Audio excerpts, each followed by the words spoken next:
4 దశాబ్దాల పాటు రాష్ట్ర రాజకీయాలను శాసించిన డాక్టర్ కోడెల శివప్రసాదరావు పుట్టిన కండ్లకుట్లలో ప్రచారం చేయడం అదృష్టంగా భావిస్తున్నానన్నారు మాజీ మంత్రి కన్నా లక్ష్మీనారాయణ.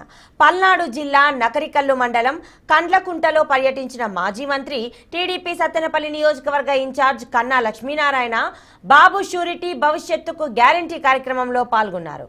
రాక్షసుల బారి నుంచి రక్షించుకోవడానికి కులాలు మతాలు పార్టీలకు అతీతంగా కలిసి రావాలని ఈ సందర్భంగా కన్నా కార్యకర్తలకు పిలుపునిచ్చారు.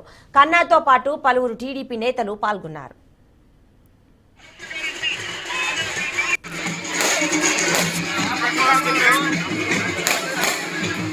నా